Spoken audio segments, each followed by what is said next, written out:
यह मन को झकझोर देने वाली दुर्घटना 12 फरवरी 2011 को जब फ्लोरिडा विश्वविद्यालय के 10 छात्रों ने अमेरिका के जॉर्जिया प्रांत में स्थित एलिसन गुफा एक्सप्लोर करने गए तब घटित हुई। उनमें से 2 लड़के एक साथ एक गड्ढे में फंस गए। वे जमा देने वाले तापमान से अपने जीवन के लिए मौत से लड़ते रहे। दुर्भाग्य से वे इस लड़ाई से हार गए और उनकी मौत हो गई। उत्तरी जॉर्जिया के जांचकर्ताओं का कहना है कि माइकल और ग्रांट ने शॉर्ट टी-शर्ट पहने हुए थे और जो गुफा के मौसम के लिए उपयुक्त कपड़े नहीं थे। One of the most technical caves in the United States. They have the deepest free fall pit in the US. 12 फरवरी 2011 को अमेरिका में सर्दी लगभग चली गई थी, लेकिन अभी भी बहुत ठंड थी। फ्लोरिडा विश्वविद्यालय के 10 छात्रों, 5 लड़के और 5 लड़कियों ने गुफा में जाने का फैसला किया। मुख्य योजनाकार 20 वर्षीय ग्रांट लैकेनबैक थे, जो अगले सप्ताह अपना जन्मदिन मनाने वाले थे। ग्रांट, माइकल और कुछ अन्य छात्रों ने पहले भी गुफा में जाकर देखा था, इसलिए यह उनके लिए कोई नई चीज़ नहीं थी।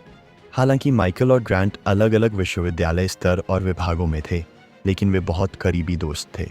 वे दोनों ही अकादमिक विद्वान और ईसाई भाई थे, जिन्हें चट्टानों पर चढ़ने से लेकर स्काई डाइविंग, वेक सर्फिंग और गुफाओं की खोज करने तक के रोमांच पसंद थे।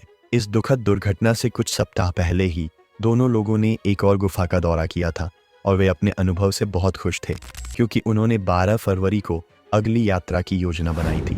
उन्होंने एलिसन की गुफा को चुना, जो 1000 फीट से अधिक गहरी गुफा है, जो अमेरिका के जॉर्जिया प्रांत के पिजन माउंटेन पर वॉकर काउंटी में स्थित है। इस गुफा को पूरे अमेरिका में 12वीं सबसे गहरी गुफा माना जाता है, लेकिन इससे भी अधिक अजीब बात यह है कि इसमें संयुक्त राज्य अमेरिका का सबसे गहरा अवरोध रहित गड्ढा है। यह गड्ढा इतना गहरा है कि इसे शानदार गड्ढा कहा जाता है और यह स्टैचू ऑफ लिबर्टी से लगभग 2 गुना गहरा है। वहां पहुंचने के लिए छात्रों ने पिछले दिन विश्वविद्यालय से 400 मील से अधिक की यात्रा की। वे दोपहर में जॉर्जिया पहुंचे और वन्यजीव प्रबंधन क्षेत्र के करीब एक होटल बुक किया जहां पिजन पर्वत स्थित है। अगले दिन वे सभी उत्साह से उठे और उस पर्वत के लिए तैयार हुए जिसे वे चढ़ने वाले थे। आरामदायक कपड़े पहने हुए और अपने अपने बैगों में गुफा सामग्री, हेडलैम्प, हेलमेट और रस्सियों को रखने में व्यस्त थे। हालांकि चढ़ाई शुरू करने से पहले उन्होंने अपने फ़ोन छोड़ दिए और अपने साथ केवल आवश्यक चीज़ें ही ले गए। अपने फ़ोन को पीछे छोड़ना उनके लिए भारी पड़ गया, जिसके लिए उन्हें बाद में पछतावा होगा, क्योंकि समूह पहाड़ की ओर बढ़ रहा था। वे ठंड के बारे में चिंता करने लगे, जो तापमान के लगातार गिरने के कारण तेज़ हो रही थी। दुर्भाग्य से उनके लिए किसी ने भी मौसम पर विचार करने के लिए पर्याप्त नहीं सोचा था। ग्रांट और माइकल पिछली बार जब वे गुफा में गए थे तब मोटे कपड़े पहने हुए थे, इसलिए उन्होंने शायद सोचा होगा कि सब कुछ ठीक ही होने वाला है, क्योंकि वे गुफा में बहुत दूर जाने की योजना नहीं बना रहे थे। जब छात्र लगभग 1 घंटे की पैदल यात्रा के बाद गुफा के प्रवेश द्वार के पास पहुंचे तो उन्होंने जो कुछ पाया उससे चौंक गए। इसके किनारे के पास एक संकीर्ण वार्निंग लेटर था, जिस पर साफ साफ लिखा था कि इस गुफा को एक्सप्लोर करना जानलेवा हो सकता है और अब तक इस गुफा ने 3 लोगों की जान ली है। गुफा का प्रवेश द्वार इतना छोटा था कि एक समय में केवल एक व्यक्ति ही इसे पार कर सकता था, लेकिन गुफा का अंधेरा उन्हें बुला रहा था, इसलिए एक एक करके उन्होंने अपने शरीर को गुफा में उतारा और जल्द ही एक भयावह अंधेरे का सामना किया, जो धीरे धीरे उनके हेडलाइट द्वारा प्रतिस्थापित हो गया, क्योंकि गुफा के अंदर पूरी तरह से दिखाई देने लगा था। वे इसकी सुंदरता को देखकर आश्चर्यचकित थे। गुफा में गर्मियों के मौसम में भी ठंड बहुत ज़्यादा थी, जिसका पानी लगभग 13 डिग्री सेल्सियस था। इसीलिए आप कल्पना कर सकते हैं कि सर्दियों में यह कितना ठंडा होगा।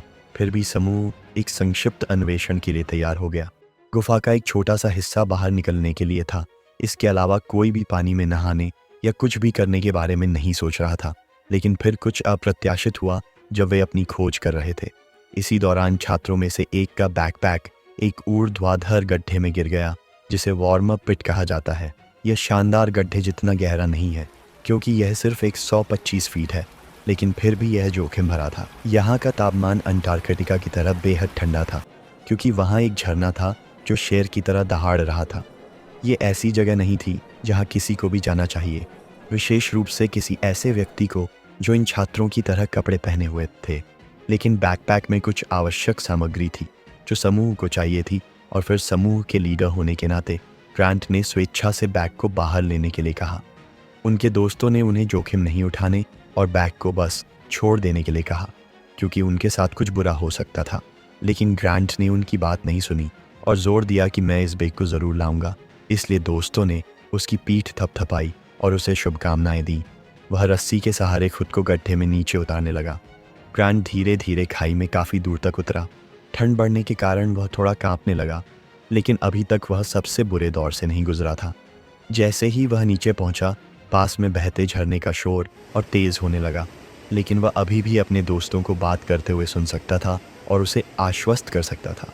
वह आधे रास्ते तक पहुंच चुका था जब उसके नीचे उतरते समय कुछ भयानक हुआ। ग्रांट वेलिंग झरने के सामने आ गया, जो पहले से ही बुरी तरह कांप रहा था।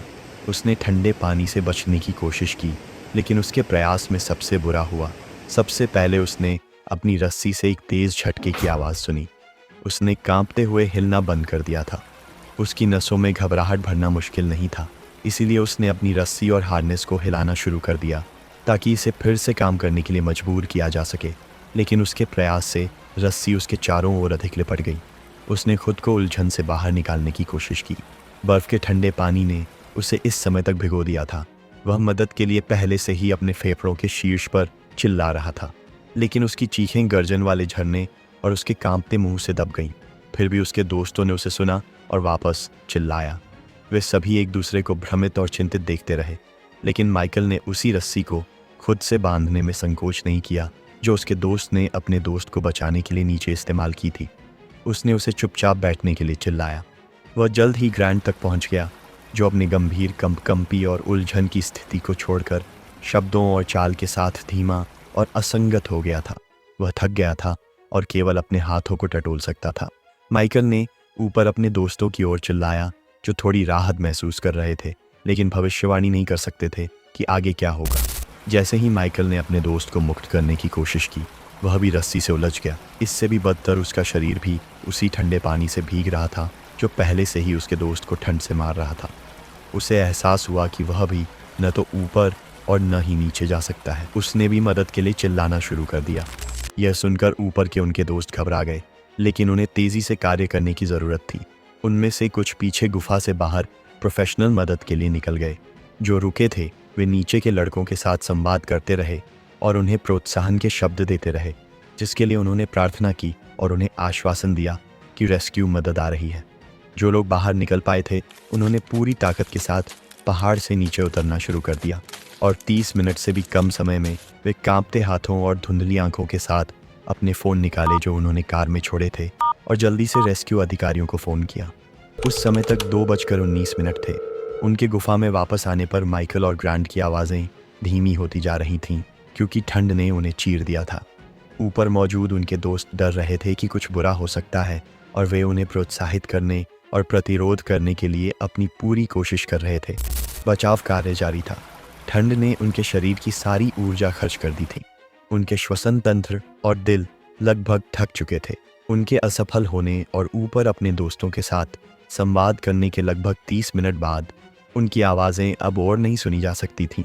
उनके दोस्त रस्सी को अच्छे से पकड़े हुए थे और थोड़ी देर बाद अन्य दोस्त जो पहले चले गए थे काउंटी की गुफा में बचाव दल के साथ वापस आ गए।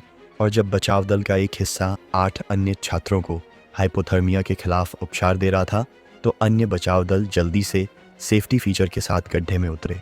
उन्होंने माइकल और ग्रांट को दोपहर 3:30 पर रस्सी से लटकते हुए ढूंढ लिया था। उन्होंने उनकी नब्ज जांची, लेकिन कोई प्रतिक्रिया नहीं मिली, क्योंकि तब तक बहुत देर हो चुकी थी। उन्होंने अपने निष्कर्षों के बारे में ऊपर वालों को बताया और गुफा अंतहीन सिसकियों और वहल की आवाज़ों से गूंज उठी, जबकि अन्य सदस्य शोकग्रस्त छात्रों को सांत्वना देने की कोशिश कर रहे थे जो गड्ढे में उतरे थे। उन्हें बहुत बड़ी समस्या का सामना करना पड़ा। लड़कों को उलझी हुई रस्सी से निकालना असंभव था।